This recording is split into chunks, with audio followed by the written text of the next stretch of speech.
नशे से दूरी है जरूरी अभियान के अंतर्गत डीआरपी लाइन में खरगोन निर्माण रेंज डीआईजी सिद्धार्थ बहुगुणा द्वारा पुलिस कर्मियों को नशे से दूर रहने की शपथ दिलाई गई। नशा मुक्ति अभियान रथ को हरी झंडी दिखाकर रवाना किया गया। एमपी हेड विशाल भावसार ने की चर्चा। दरअसल लगातार बढ़ रहे नशे की लत से कई परिवार उजड़ते जा रहे हैं। छोटी उम्र से ही बच्चे नशे के आदी हो रहे हैं, जिसे दृष्टिगत रखते हुए पुलिस विभाग द्वारा समय समय पर अभियान चलाया जा रहा है। 15 जुलाई से 30 जुलाई तक नशे से दूरी है जरूरी अभियान के अंतर्गत डीआरपी लाइन में निर्माण रेंज खरगोन डीआईजी सिद्धार्थ बहुगुणा द्वारा इस अभियान को बहुत ही महत्वपूर्ण बता पुलिस कर्मियों को नशे से दूर रहने की शपथ दिलवाई गई। वहीं अभियान के अंतर्गत जन जागरूकता रथ को हरी झंडी दिखाकर रवाना किया गया। इस दौरान DIG Siddharth Bahuguna, SP Jagdish Dawar, additional SP Dheeraj Babbar द्वारा पौधारोपण किया गया। वहीं आज शहर क्राइम डिजिटल के एमपी हेड विशाल भावसार ने डीआईजी सिद्धार्थ बहुगुणा से नशा खोरी को लेकर सीधी चर्चा की। मैं हूं विशाल भावसार और आप देख रहे हैं शहर क्राइम डिजिटल। पूरे प्रदेश में इस वक्त जो है नशे से दूर रहना, नशे से दूरी जरूरी, ये एक अभियान चल रहा है। जो डीजीपी मध्य प्रदेश है कैलाश मकवाना सर, उनके दिशा निर्देशों के बाद पूरे मध्य प्रदेश में ये अभियान चल रहा है। और उसी पर बात करने के लिए मेरे साथ इस वक्त खरगोन जो डीआईजी रेंज है, डीआईजी श्री सिद्धार्थ बहुगुणा जी वो साथ है। उनसे मैं जानना चाहूँगा कि किस प्रकार से इस अभियान को पूरे जोन में किया जा रहा है। सर नमस्कार सर, किस प्रकार से जो अभियान है उसको यहाँ पर किया जा रहा है और कैसे नशे की जागरूकता के लिए लोगों को जागरूक किया जा रहा है? जिला बड़वानी में आज वार्षिक राज्य समीक्षा बैठक में उपस्थित हुआ हूँ। साथ ही साथ जैसा कि आपको बोले थे 15 दिवसीय हमारा नशा मुक्ति जागरूकता अभियान है। इसमें भी नशे से मुक्ति है जरूरी, से नो टू ड्रग्स, नशे से दूरी है जरूरी, ये एक अभियान चल रहा है। इसमें बड़वानी जिले में बहुत सराहनीय तरीके से किया जा रहा है। कल सेंद्रोवती भी मेरा दिन थी और इसमें सभी वरिष्ठ अधिकारी जिले के उपस्थित हुए। आज अभी मॉर्निंग में भी मैंने एक वाहन रैली इसी संदेश जो दे रही थी उसको फ्लैग ऑफ किया एसपी बड़वानी के साथ। और विगत कुछ दिनों से और 30 तक आपको देखने को मिलेगा कि जन जागरूकता इसका एक प्राथमिक उद्देश्य है। नशा मुक्ति के लिए वो बहुत व्यापक स्तर पर होगा, चाहे स्कूल कॉलेजेस हो, चाहे अपना जो हम रिफ्लेक्स बैनर लगाने की बात हो, चाहे युवा पीढ़ी से संवाद हो। इस कार्यक्रम इसी तरीके से ये इसको हम आगे ले जाएंगे। सर आपके द्वारा अभियान चलाया जा रहा है, कहीं अंदर भी शराब अवैध शराब पकड़ी है ग्रामीणों ने, जो आबकारी विभाग इसमें मदद नहीं करता या क्या होनी चाहिए सर? अवैध शराब का संज्ञान पुलिस भी लेती है, आबकारी भी लेती है और आबकारी विभाग से भी इसके साथ समन्वय करके कार्रवाई करवाएंगे। जहाँ तक पुलिस विभाग का संज्ञान है उनको जहाँ सूचना मिलेगी हम कार्रवाई करेंगे। डीआईजी सिद्धार्थ बहुगुणा जिन्होंने हमें बताया कि किस प्रकार से सारे रेंज में जो पूरा खरगोन और बड़वानी जो रेंज है वहाँ पर किस प्रकार से लोगों को जागरूक करने के लिए अभियान चलाया जा रहा है। वहीं उन्होंने ये भी बताया कि जो अवैध शराब और जो अवैध गतिविधियाँ हैं वो भी किस प्रकार से बंद होती है। मेरे सहयोगी सुनील मारोटिया के साथ विशाल भावसार चाहिए।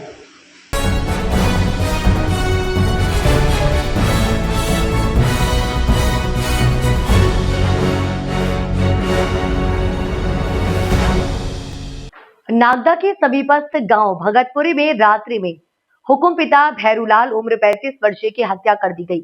मुंह पर नकाब ओढ़ कर आए थे हत्यारे, घर में घुस कर दिया हत्या को अंजाम। मृतक 2 औरतों के साथ रहता था घर में। फिलहाल बिरला ग्राम पुलिस ने हत्या का प्रकरण दर्ज किया। एफएसएल टीम मौके पर पहुंची। बताया जा रहा है कि व्यक्ति के धारदार हथियार से सीने पर हमला किया गया। क्या नाम है आपका? नरसिंह सिसोदिया। नरसिंह जी, यहाँ पे एक मर्डर हुआ है, एक 35 साल के युवक, क्या नाम क्या उसका, क्या इसके कब मिला, सूचना मिली? ये सूचना से रात को ही पर मैंने वो भरेश भाई के जो उन्होंने डाला उसकी वजह से मैं ज़रा देखने को आया तो हुक्म पिता बिरलाल नाम बताया है, उम्र 35 साल है और कोई बाहर का आदिवासी था। अच्छा। भट्टे पर काम कर रहा था। अच्छा, तो मतलब सूचना रात को हो गई थी? हाँ, रात को ही सूचना हो गई थी तो शायद पुलिस भी रात को ही आ गई थी। तो कब मर्डर हुआ कुछ पता चला सर? ये बता रहे गाँव वाले चर्चा कर रहे 10-11 बजे की बात होगी। अच्छा, 11 बजे के बाद? आदमी परदेशी थो हाँ कहते वहाँ के कहीं मोलम बोल था नहीं थी? तो अभी नवादा आया था ना किराया तो कितने लोग रहते थे ये लोग? तो दो लोग अच्छा अच्छा, 12 बजे तो औरतें कहाँ है वो? भैया पुलिस अच्छा, पुलिस से लेगी साथ में। 12 बजे उठा रहा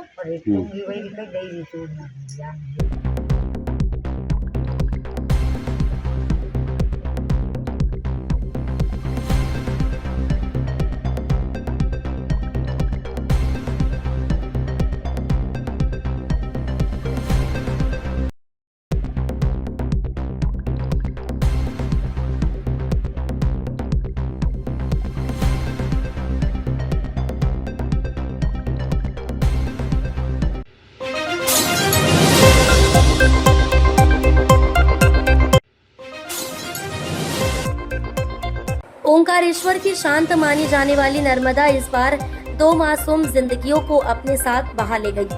इंदौर के रामानंद नगर से आए 2 सगे भाई लक्की 20 और विक्की 18 अपने दोस्तों के साथ ओंकारेश्वर तीर्थ पर जन्मदिन मनाने आए थे, लेकिन ये खुशी का दिन उनके परिवार के लिए उम्र भर के दर्द में बदल गया।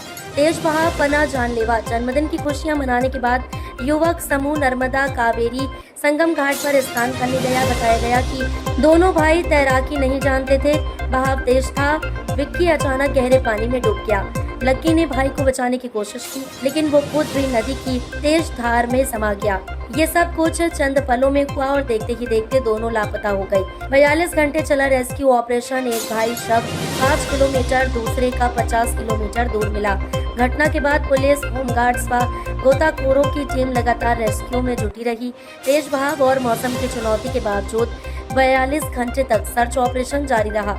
आखिरकार विक्की का शव ओंकारेश्वर के समीप बिल्लोरा गांव के पास मिला, जबकि लक्की का शव घटनास्थल से लगभग 50 किलोमीटर दूर खरगोन जिले के बेड़िया थाना अंतर्गत मर्दाना गांव के पास नर्मदा से बरामद हुआ। क्षेत्र में शोक की लहर है। घटना से ओंकारेश्वर क्षेत्र में शोक की लहर दौड़ गई। तीर्थ नगरी में इस हादसे की चर्चा हर घाट और गलियों में हो रही है। स्थानीय लोगों और श्रद्धालुओं की आंखें नम थी। हमें सूचना मिलते ही रेस्क्यू टीम रवाना कर दी गई थी। दोनों युवकों के शव अलग अलग स्थानों से बरामद किए गए हैं। स्थानीय लोगों और प्रशासन के सहयोग से यहां ऑपरेशन संभव हो सका। हम सभी से अपील करते हैं कि ऐसे घाटों पर स्नान करते समय अत्यधिक सतर्क रहें। डॉक्टर रवि वर्मा सिविल अस्पताल ओंकारेश्वर। दोनों युवकों को जब लाया गया तब तक उनकी मृत्यु हो चुकी थी। पोस्टमार्टम की कार्रवाई के बाद शव परिजनों को सौंप दिए गए हैं। नर्मदा से सबक। ये हादसा एक बार फिर ये चेतावनी देता है कि प्रकृति से लापरवाही घातक हो सकती है। तीर्थ स्थल पर श्रद्धा के साथ साथ सुरक्षा भी जरूरी है। प्रशासन की चेतावनी, स्थानीय संकेतों और अनुभवी नाविकों की सलाह को नजरअंदाज न करें। ये घटना केवल एक परिवार का दुख नहीं बल्कि हम सभी के लिए सबक है। क्या पूरी घटना थी? इनको बोला कि भैया आ जाओ, भाव हो जा पानी का। हमने सुना नहीं कि बस भैया जी निकल रहा है बस 10 मिनट में। तो निकलने के चक्कर में हम चलने लगे सब आगे पीछे। तो एक छोटा भाई था, उसका वो सबसे पीछे था। उससे फिर बड़ा वाला भाई मेरे पीछे था। तो उनने एकदम बोला कि जिया जी वो भैया डूब रहा है। तो एकदम बोल मैंने कि रुक जा तू। तो वो कूद के उसे गया बचाने। उसके पीछे पीछे मैं भी कूद गया। वो ज़्यादा आगे निकल गया, मैं भी निकल गया। फिर मेरी सांस फूलने लग गई तो मैं निकल नहीं पाया उनको। तो मैं बड़ी मुश्किल से निकला। इंदौर में आपका कहाँ? 2:30-3 बजे पुलिस द्वारा एक व्यक्ति को डूबने के उपरांत लाया गया था। ये घटना करीब 2-3 रोज पहले घटी थी जानकारी के हिसाब से। और जो बच्चे को लाया गया था उसका नाम है लक्की, पिता राजकुमार खटीक, उम्र करीब 20 साल। ये इंदौर निवासी। घटना करीब 2 दिन पुरानी बताई जा रही है। हाँ, करीब 2 से 3 रोज पुरानी घटना है। और हमने पीएम करने के बाद बॉडी को पुलिस को सौंप दिया। आपका परिचय? मेरा नाम डॉक्टर रवि वर्मा। 5:30 बजे इंदौर से 2 लड़के लक्की और विक्की, दोनों सगे भाई थे, और अपने दोस्तों के साथ संगम घाट नहाने गए थे। करीबन 6:30 बजे नहाते वक्त दोनों भाई डूब गए थे, जिनका शव, एक भाई का शव बिल्लोरा में और दूसरे का कानापुर बेड़िया थाना क्षेत्र में बरामद हुआ है। और पुलिस ने मर्ग कायम कर पीएम रिपोर्ट कराया, पीएम कराकर उनके परिजनों को सुपुर्द किया है।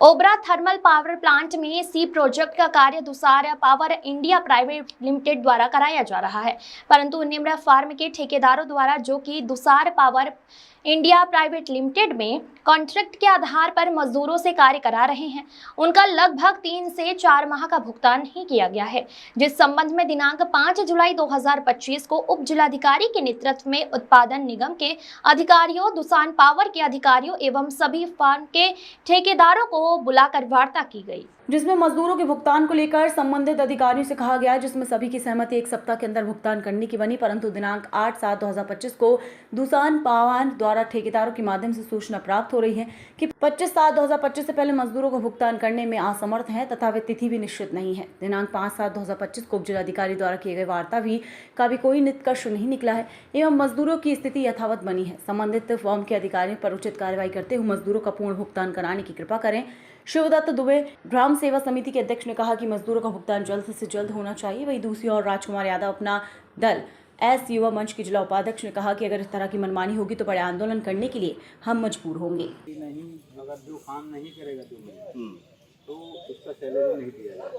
मतलब मार्च अप्रैल में जो काम नहीं करेगा उसका पैसा, उसका सैलरी नहीं दिया, फाइनल नहीं दिया जाएगा।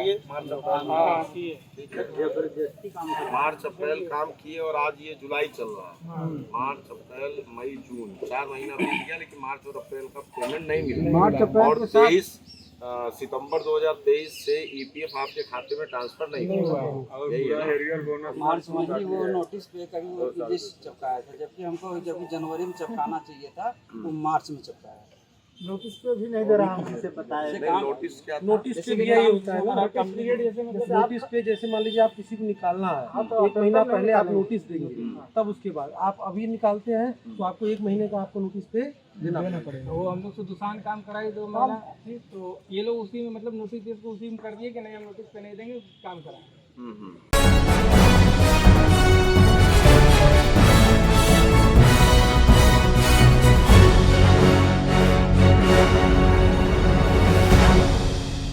खाचरोद प्रभा गैस एजेंसी के द्वारा गैस सिलेंडर सप्लाई के लिए नाबालिग लड़कों से काम लिया जा रहा है, जो कि बाल श्रम अधिनियम 1986 के तहत बच्चों से खतरनाक काम करवाने का साफ उल्लंघन है। प्रभा गैस एजेंसी बाल श्रम कानून का उल्लंघन कर रहे हैं, जिसकी शिकायत पिछले कई दिनों से हमारी टीम को प्राप्त हो रही थी, जिसके बाद हमारी टीम ग्राहक बनकर गैस एजेंसी पर पहुंची थी। हमने देखा था कि किस तरह नाबालिग बच्चों से गैस सिलेंडर उठवाने जैसा खतरनाक कार्य करवाया जा रहा था। हमने सब अपने खुफिया कैमरे में कैद किया था और फिर हम और हमारी टीम खाचरोद एसडीएम नेहा साहू से मिले और उन्हें सारी जानकारी दी। नेहा साहू द्वारा हमें कार्रवाई का भरोसा दिलवाया गया और उज्जैन लेबर कमिश्नर को पत्र लिखकर कार्रवाई की बात कही गई, पर 3 महीने तक कोई कार्रवाई नहीं हुई। तो हमारी टीम ने 1098 पर शिकायत की। 24 घंटे में उज्जैन से लेबर ऑफिसर आदित्य प्रताप सिंह और उनकी टीम ने खाचरोद प्रभा गैस एजेंसी के गोडाउन पर दबिश दी, परंतु इसकी जानकारी एजेंसी को पहले से ही लग गई और उन्होंने छोटे बच्चों को वहां से बाहर निकाल दिया। हमें जानकारी मिली कि उज्जैन से टीम दबिश देने वाली है। इसकी जानकारी प्रभा गैस एजेंसी के ओनर राहुल उपाध्याय को लग चुकी थी, जिसके बाद उसने गैस एजेंसी से बच्चों को पीछे के रास्ते से बाहर निकाल दिया। प्रभा गैस एजेंसी पर कई तरह के गंभीर आरोप लगते आए हैं कि गैस एजेंसी द्वारा मनमाने दामों पर गैस सिलेंडर वितरण कर रही है और जिस टेम्पो से या जिस वाहनों से गैस सिलेंडर वितरित किए जा रहे हैं, कई वाहनों की नंबर प्लेट एवं गाड़ी के रजिस्ट्रेशन नहीं है और कई जगहों पर तो नियमों के विरुद्ध होकर दुकानों पर वाहनों में एलपीजी गैस भरने के लिए सिलेंडर दिए जा रहे हैं। कई होटल और छोटी दुकानों पर घरेलू सिलेंडर वितरित किए जा रहे हैं। तो प्रशासन प्रभा गैस एजेंसी पर बड़ी कार्रवाई कर लाइसेंस रद्द क्यों नहीं करता? सवाल तो ये भी है कि जो टीम उज्जैन से शिकायत पर कार्रवाई करने पहुंचती है, वह चालानी कार्रवाई करने के बाद पंचनामे पर शिकायतकर्ता के सिग्नेचर क्यों नहीं लेती है? क्या इसमें भी लाभ शुभ का मामला है? खैर कोई बात नहीं। अब देखना यह है कि क्या नियमों के विरुद्ध चल रही प्रभा गैस एजेंसी पर प्रशासन कोई बड़ी कार्रवाई करता है या फिर प्रभा गैस एजेंसी जनता की जान और बच्चों की जान से खिलवाड़ करती रहेगी। राजू भाई छोटे बच्चों से काम करवा रहे हैं, ये छोटे बच्चों से काम करवा रहे हो? कोई नहीं ये क्या कर रहे हैं? क्या है? टंकी निकाल रहे हो? तो ऐसा नहीं होता, टंकी निकाल रहे मतलब काम कर रहे हैं ना यहाँ पे। अरे नहीं कोई कल भी किसी बच्चे को चोट लगी है ना अंगुली में। कोई नहीं। हाँ कोई नहीं। अरे कोई नहीं। अरे तो ये आते रहते हैं, तो थोड़ी देर इनको ये तो ऐसे आते हैं टाइम पर। मतलब यहाँ काम कर रहे हैं ना।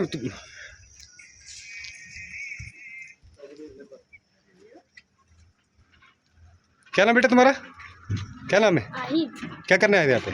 कैसे आए हम तो? अच्छा ऐसे आए? हाँ। अच्छा कल किसकी उंगली काटी थी यहाँ पे? थोड़ी मत बोल। किसको लगी थी कल?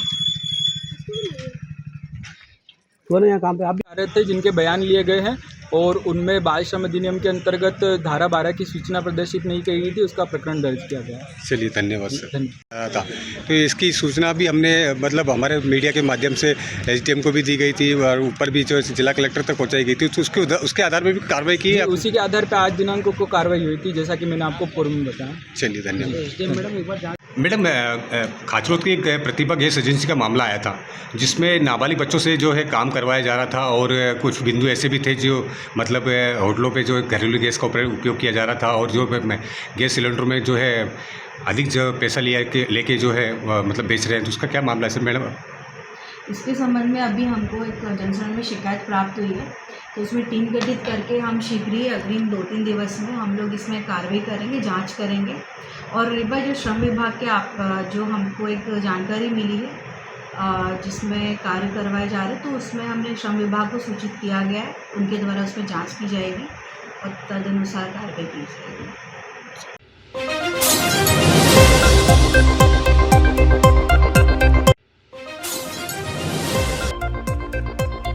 मामला धार जिले के निसरपुर चौक के अंतर्गत खंडवा बड़ौदा मार्ग 26 पर आज सुबह नर्मदा नगर और सोडल बाबा के बीच सूर्या रेस्टोरेंट के पास बस और बाइक के जोरदार भिड़ंत में बाइक सवार के एक व्यक्ति की मौके पर ही मौत हुई। वहीं एक व्यक्ति को गंभीर अवस्था में बड़वानी के जिला अस्पताल रेफर कर दिया। बता दें कि इस नर्मदा नगर और सोडल बाबा के बीच की पहली घटना नहीं, इस रूट पर इससे पहले भी कई घटनाएं हो चुकी हैं। आज तकरीबन 12 बजे के दरमियान भी यही हुआ। सवालिया ट्रेवल्स की बस जैसे ही पंप पर डीजल डलवाने मोड़ी अचानक सामने से आ रहे बाइक सवार से जा भिड़ी। टक्कर इतनी जोरदार थी कि बस के बोनट तक को मोड़ दिया और बाइक के भी परखच्चे उड़ गए। इस जोरदार भिड़ंत में बाइक सवार टिहरी चौक के अंतर्गत लुनहेरा लोकसरी के बताए जा रहे हैं, जिसमें एक बाइक सवार की मौत हो गई। गंभीर अवस्था में घायल को बड़वानी के जिला अस्पताल रेफर किया गया।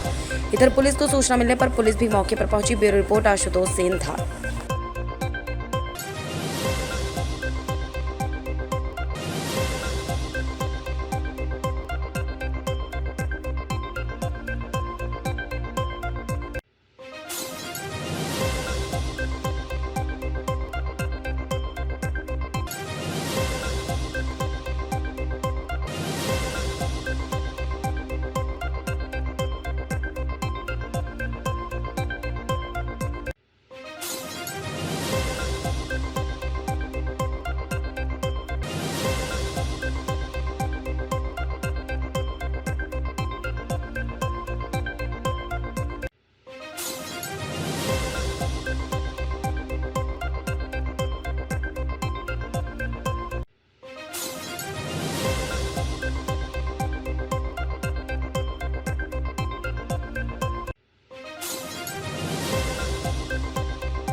अयोध्या विकासखंड अमानीगंज की ग्राम पंचायत चौधरीपुर के प्रधान वीरेंद्र कुमार ने कराया चौमुखी विकास। दलित सीट होने के नाते पहली बार में जीत लिया प्रधानी। ग्राम पंचायत में स्वच्छता व जलापूर्ति विकास कार्यों की सौगात। ग्राम पंचायत में योजनाओं के क्रियान्वयन नंबर 1 परफॉर्मेंस और ग्राम पंचायतों में विकास कार्य से बदल रही तस्वीर। ग्राम पंचायत में विकास कार्यों से प्रगति हो रही है और विकास कार्य प्रगति पर है। ग्राम पंचायत के प्रधान वीरेंद्र कुमार, सचिव अमित कुमार आचार्य और रोजगार सेवक ललिता उपाध्याय, पंचायत सहायक अखिलेश कुमार के साथ लोगों के घर घर जाकर जन समस्याएं सुनते हुए जनता की समस्या का समाधान करने का प्रयास हमारा लक्ष्य रहा है। वहीं नवयुवक और बुजुर्गों व महिलाओं को रोजगार मुहैया कराने के लिए क्रियाशील रहता हूं और हमने अपने कार्यकाल में गरीब पात्र व्यक्तियों को मुख्यमंत्री आवास और प्रधानमंत्री आवास योजना का लाभ दिलवाया। और हमने सबसे पहले गाँव में इंटरलॉकिंग, सीसी रोड, नाली का निर्माण, कुआं की मरम्मत और सोख्ता का निर्माण, नल मरम्मत और नल रिपोर्ट का काम करवाया। ग्राम पंचायत में खेत को जाने के लिए मैंने 15 चक रोड की पटवाई करवाई, समतलीकरण करवाया और पूर्व माध्यमिक विद्यालय और प्राथमिक विद्यालय में टाइल्स रंगाई, पुताई, दिव्यांग शौचालय, बालिकाओं के लिए शौचालय अलग से बना और कम से कम 7 तालाब की खुदवाई कराई। जिला panchayat 150 metre interlocking, MLC quota से 300 मीटर पिच रोड, प्रमुख कोटा से 2 लाइट। ग्राम पंचायत में सफाई व्यवस्था और रोड का ध्यान दिया गया और शिक्षा व्यवस्था पर भी विशेष ध्यान दिया जा रहा है। यही मेरे कार्यकाल की सबसे महत्वपूर्ण काम है और मैं अपनी समस्त ग्रामवासी जनता का हार्दिक स्वागत, वंदन, अभिनंदन करता हूँ। नमस्कार, मैं हूं दल बहादुर पांडे अयोध्या से। आप देख रहे हैं शहर क्राइम डिजिटल न्यूज़ चैनल। इस वक्त हम ग्राम पंचायत चौधरीपुर पहुंच चुके हैं और हम प्रधान वीरेंद्र कुमार जी से बात करना चाहते हैं। सरकार की महत्वाकांक्षी योजनाएं चल रही हैं, क्या क्या काम करवाए हैं। प्रधान जी, हमारे चैनल में आपका स्वागत है। बहुत बहुत धन्यवाद। प्रधान जी, ये बताइए, सरकार की महत्वाकांक्षी योजनाएं चल रही हैं जी, आपने अपनी ग्राम पंचायत में कौन कौन सा विकास काम करवाया है? बहुत सारे हुए हैं, जैसे इंटरलॉकिंग हो गई, खड़ंजा कार्य हो गया, RRC सेंटर हो गया, विद्यालय का कायाकल्प हो गया, पेंशन हो गई, आवास हो गया, प्रधानमंत्री हो या मुख्यमंत्री हो, जो भी सुविधाएं सरकार की यहाँ हैं वो हम प्रयास करते हैं अधिक से अधिक संख्या में सबको मिले। ये बताइए, आपके ग्राम पंचायत में पंचायत भवन का निर्माण कार्य हुआ है, आप वहाँ पर बैठक करते हैं, आप अपने जनता की समस्या सुनते हैं कि नहीं सुनते हैं? बिल्कुल सुनते हैं भाई, बैठते हैं। क्या सरकार की योजनाएं को भी अवगत कराते हैं, इनको नई जानकारी देते हैं? जी जी बिल्कुल। और ये बताइए, आपकी ग्राम पंचायत में पूर्व माध्यमिक विद्यालय है और प्राथमिक विद्यालय है, क्या उसमें भी कायाकल्प करवाया है आपने? बिल्कुल हुआ है, उसकी पूरी मरम्मत हुई है, जर्जर हो गया था वहाँ पे, पूरा उसको सुधार करवा के रंगाई पोताई और टाइल्सीकरण, बालक बालिका शौचालय, सब कुछ का पूरा ध्यान रखा जाता है जी। और ये बताइए प्रधान जी, क्या आप अपने ग्राम पंचायत में प्रमुख कोटा से या सांसद कोटा से या जिला पंचायत से कुछ काम लाए हैं? बिल्कुल, जिला पंचायत से हमारे यहाँ लमसम 300 मीटर नाला बना है, प्रमुख कोटा से 150 मीटर इंटरलॉकिंग लगी है और सबसे बड़ी बात, हमारे यहाँ 1 किलोमीटर काली सड़क बनी है, जिसको हरिओम पांडे जी MLC द्वारा दिया गया है। हाँ, ये बताइए प्रधान जी, आपके ग्राम पंचायत में कम से कम 7 पुल लगते हैं, जैसे कीचड़ भरी युक्त रास्ते हैं, क्या उसको भी आपने निदान करवा दिया है? बिल्कुल, उस पर इंटरलॉकिंग लग गई है। इंटरलॉकिंग जी। आप अपने कार्यकाल में ये बताइए, कौन सा महत्वपूर्ण काम करवाया है जो कि जनता के हित के लिए ज़्यादा है? जैसे रास्ता के बारे में। रास्ता जी, और सबसे महत्वपूर्ण काम जो है, महत्वपूर्ण हमारा जो सबसे बड़ा काम था, तिवारीपुरा जो काली सड़क बनी है, उस पे मतलब आवागमन बिल्कुल बाधित था, अब हर सुविधा से मुक्त हो गया उधर। अयोध्या प्रसाद जी, ये बताइए, आप इसी ग्राम पंचायत के निवासी हैं, क्या प्रधान के द्वारा चौमुखी विकास के बारे में बताया जाए, क्या हकीकत में काम करवाए हैं कि नहीं करवाए हैं? काम करवाए हैं। इनके काम से आप संतुष्ट हैं? एकदम। कीचड़ से मुक्ति मिल गई है? जी जी। क्या इनके पहले जो प्रधान थे उनकी अपेक्षा इन्होंने काम ज़्यादा करवाया कि नहीं करवाया? करवाया। नाम सर शिव सेवक। शिव सेवक जी, ये बताइए, ये प्रधान वीरेंद्र जी कह रहे हैं कि हमने गांव में विकास की गंगा बहाया है। बिल्कुल भाई, क्या हकीकत में विकास की गंगा भाई है? अरे हमारे घर के प्रधान नहीं भाई, कमौत भवई बा। हाँ, तो काम करवाए हैं, काम पूरा है। तो पेंशन वेंशन मिलत है? अरे हम तो किसान सम्मान पाई थे भैया, हाँ। पेंशन की भाई उम्र ही नहीं। सम्मान निधि मिलत है? हाँ, श्रमिक विभाग से पेंशन मिले 3000 रुपये महीना, जो 60 साल को हो जाए कार्ड बना बा हमारा। तो इनके काम से आप संतुष्ट हैं? बिल्कुल, हम बढ़िया काम कराओ। बढ़िया काम, बैठक भी करते हैं, सब कुछ। चलिए, धन्यवाद।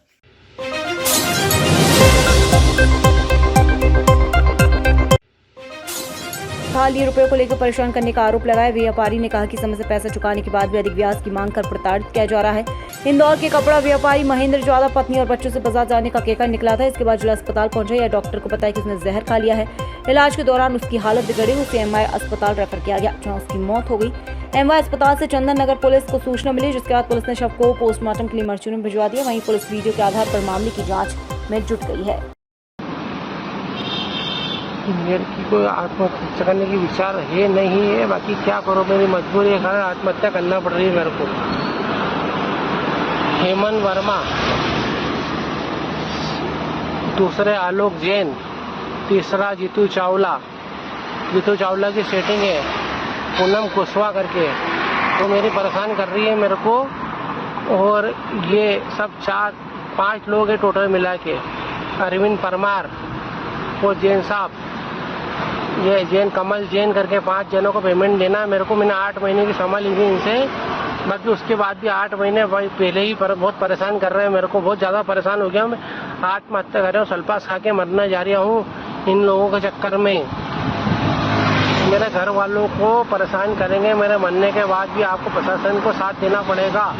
मेरे घर वालों की कोई गलती नहीं है, इनके चक्कर में मैं आत्महत्या कर रहा हूँ। सर थोड़ा सा आगे हो जाओ सर, ठीक है। सर चंदन नगर में एक व्यक्ति ने सूदखोर से परेशान होकर सुसाइड किया। ये एरोड्रम थाना क्षेत्र में रहने वाले महेंद्र यादव जो को पूर्व में कपड़ा व्यवसायी थे, उनके द्वारा एक सल्फास खाकर सुसाइड कर लिया गया है। इसमें इनके द्वारा एक वीडियो भी बनाया गया था जो सोशल मीडिया पर वायरल हो रहा था। उस वीडियो में एक द्वारा बताया गया कि 6 लोगों से इसके द्वारा पैसे लिए गए थे और बार बार पैसा मांग रहे थे, परेशान कर रहे थे, इस वजह से इसके द्वारा सुसाइड किया गया है। फिलहाल थाना चंदन नगर में इसकी मर्ग कायम कर लिया गया है, पोस्टमार्टम कराया जाएगा, मर्ग जाँच की जा रही है। वीडियो को भी जांच में ले लिया गया है और इसमें वैधानिक कार्रवाई की जा रही है। कितने आरोपियों के नाम बताए? इसमें 6 व्यक्तियों के इसने नाम बताए हैं। अब जो मर्ग जांच में स्पष्ट होगा किसकी क्या भूमिका है, उस आधार पर अग्रिम वैधानिक कार्रवाई की जाएगी। उसने पैसे का कुछ नहीं बताया, सिर्फ ये बताया कि पैसे मांगने का ये दबाव बना रहे थे, परेशान कर रहे थे। तो अब कितना पैसा इनको द्वारा लिया गया है, इनसे पूछताछ पर मर्ग जाँच में क्लियर होगा, तदनुसार वैधानिक कार्रवाई की जाएगी।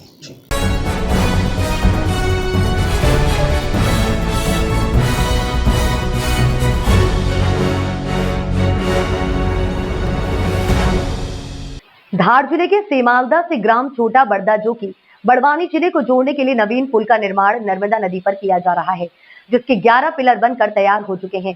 ग्राम छोटा बड़दा के नाविक समाज द्वारा विरोध किया जा रहा है। उनकी मांग है कि सन 1370 से हमारे पूर्वजों की धरोहर नाव घाट जो कि नाविक केवट समाज के उन 50 परिवार के आजीविका लोगों को नवघाट से इस पार से उस पार उतरने पर निर्भर है। अगर पुल बनता है तो उनकी आजीविका खत्म हो जाएगी। उनकी मांग है कि बड़वानी छोटी कसरावत जो पुल बना उसमें नाविक समाज को जो नाव घाट पर आजीविका चलाते थे, उन्हें सरकार ने 5-5 एकड़ जमीन और परिवार के एक व्यक्ति को रोजगार दिया गया था। बड़दा के प्रभावित केवट समाज के लोगों की मांग है कि उन्हें भी उचित मुआवजा सरकार की तरफ से दिया जाए, उनकी आजीविका का साधन लगाया जाए। मैं दीपक मंडलोई, शहर क्राइम न्यूज़ चैनल से। आज ये जो ब्रिज दिख रहा है सेमलदा जो कि धार जिले में है, और हम जहाँ खड़े हैं ये बड़वानी ज़िले का अंजड़ तहसील के ग्राम छोटा बड़दा में ये ब्रिज आएगा। यहाँ पर मेरे साथ में है नाविक समाज, जिनकी रोजी रोटी है, जिनके सरदार सरोवर में घर और इनकी जो भी जीविका थी वो पहले ही उजड़ गई। बावजूद उसके ये वो परिवार है जो नाव से पार करते हैं, उसी पर इनकी रोजी रोटी चलती है। तो आइए बात करते हैं केवट समाज के किस पद? केवट समाज प्रदेश अध्यक्ष।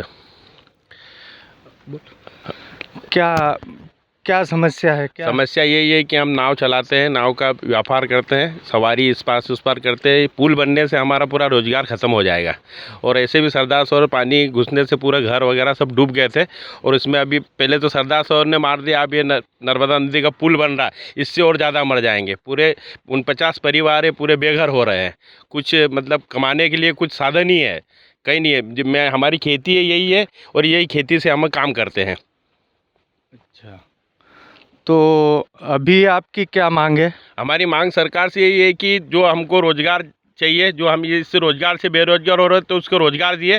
रोज़गार देने के जो आप राजघाट में दिया है, कोई को नौकरी दिए, कोई को ज़मीन दिए, वो हमको सरकार तरफ से वही आश्वासन चाहिए और देना चाहिए हमको। जो राजघाट में बड़वानी को जोड़ने वाला जो कसरावत पुल बना, वहाँ पर रोजगार दिए गए हैं। हाँ, उसमें रोजगार दिए हैं। 5 एकड़ ज़मीन दी और एक सरकारी नौकरी दी हर परिवार को। अच्छा, तो ऐसा कोई आश्वासन आपको अभी तक किसी सरकारी अधिकारी से या किसी से मिला क्या? नहीं, अभी तक कुछ नहीं मिला। कल यहाँ तहसीलदार आए थे, उन्होंने कहा कि कलेक्टर मैडम से मिलो। हम मिलने गए तो अपर कलेक्टर साहब मिले, उन्होंने बोला शासन का काम आप नहीं रोक सकते हो। हमने कहा हम रोकेंगे सर शासन का, हमारा परिवार पूरा बेघर हो रहा तो हम तो रोकेंगे, इसको बनने नहीं देंगे। पुल नहीं बनेगा जब तक हमारी मांगे पूरी नहीं होगी, वहाँ तक पुल नहीं बनेगा। अच्छा, तो अभी आपकी जो लड़ाई है कितने दिनों से जारी है? ये अभी हमने 3 रोज से जारी होगा और अभी भी जारी रहेगी। जब तक हमारी मांगे पूरी नहीं होगी वहाँ तक ये लड़ाई जारी रहेगी। अच्छा, अगर आपको कोई ठोस आश्वासन या आपकी मांग पूरी नहीं होती तो आपका ये आंदोलन किस प्रकार आगे बढ़ाएंगे? यहाँ से जल सत्याग्रहण भी करेंगे, उसके बाद में हम धरना प्रदर्शन भी करेंगे और रोड जाम भी करेंगे, सभी करेंगे।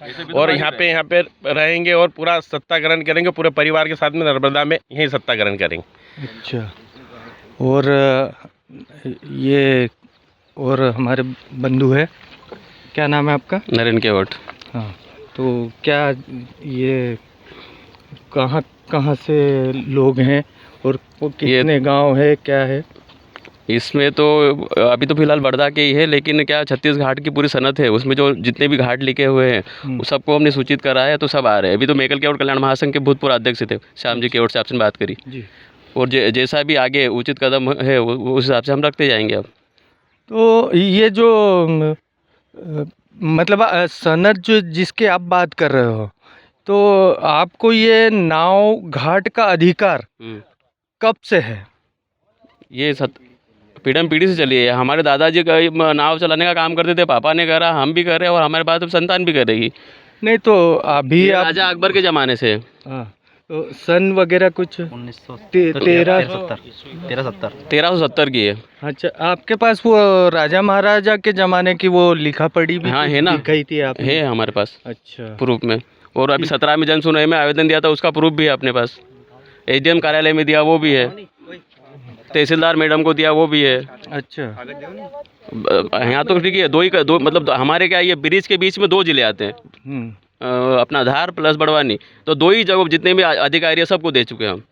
ठीक है। यहाँ पर जो बुजुर्ग महिलाएं, हमारी माता बहनें भी बैठी है, इनसे भी बात करते हैं। माता जी, क्या है आप?